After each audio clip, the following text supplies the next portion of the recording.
Nasa sitwasyon ka ba ngayon na wala nang natitira sa'yo dahil sa mga utang at loan? Yung tipong naging normal na sa'yo yung bayad-utang cycle. Kakatapos mo lang magbayad, may bago ka na namang utang. Ang tanong, pinapalago mo ba to or ginagastos mo lang sa kung ano-anong bagay? Kung nag-loan ka dahil pinapalago mo yung perang niloan mo, good job sa'yo. Pero kung yung inutang mo ay hindi mo lang din naman pinapalago at ginagamit mo lang naman siya sa panggastos mo, like pang travel, pambili ng bagong gadget, panghanda, mag-stop ka na sa ganyang habit dahil wala ka talagang maiilaan para sa future self mo. Pag-ipunan mo na lang at matuto kang maghintay. Ang sarap kayang gumastos ng hindi galing sa utang. Walang interes at madalas may discount pa. Kung sapat naman talaga yung sweldo mo pero nasa ganyan kang sitwasyon ngayon, here are the 5 effective tips and techniques for managing your debts. Number 1 is to prioritize and organize all your debts, bills, and expenses. Ilista mo lahat ng monthly bills mo na hindi mo pwedeng hindi bayaran sa loob ng isang buwan. Pag nalista mo na lahat at nakita mo na unti-unti nang nababawasan yung utang mo, that is a good sign na nakakausad ka na. Number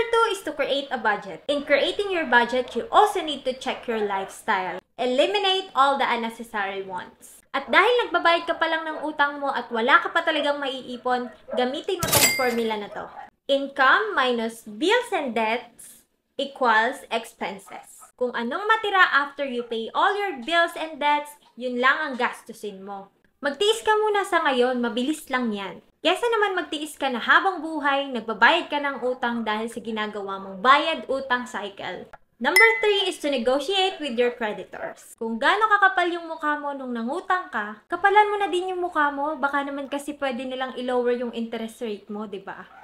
Uy, joke lang! Seriously speaking, may mga creditors naman tayo na talagang napapakiusapan at mababait sila, di ba?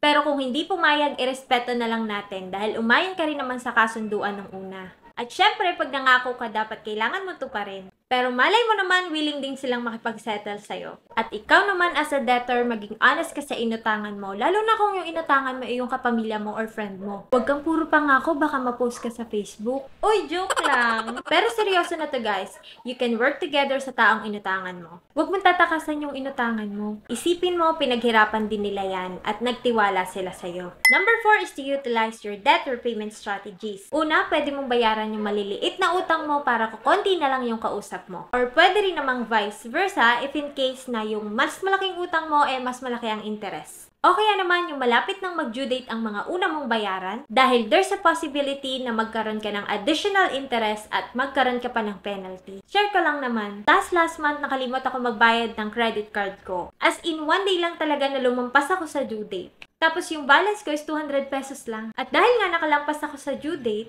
nagkaroon ako ng penalty tapos nagkaroon pa rin siya ng additional interest. At yung binayaran ko is naging doble. Kaya wag na wag kang magpapalipas ng due date, lalo na kung yung inatangan mo is bangko or credit card. Kaya ang solusyon ko, lagi akong naglilista, pati due date para hindi ako makalimot. At kung nahihirapan ka pa rin na i-manage yung finances mo at yung pagbabayad mo ng utang, kung kailangan mo ng taong mag-guide sa'yo, try to look for a professional guidance or financial advisors. As a financial advisor, we can offer valuable strategies and resources para mag-improve yung financial literacy mo and your long-term financial well-being. And if you will implement the 5 tips and strategies na sinabi ko kanina, you can take control of your debts and reduce your financial stress. And of course, magkakaroon ka rin ng financial stability and freedom. But you have to remember na yung pagkakaroon mo ng discipline sa paggastos mo sa pera mo, yung pagiging proactive mo sa pagbabayad ng utang mo, at yung pagiging patient mo sa mga bagay na gusto mong gawin, that will lead you to becoming debt-free.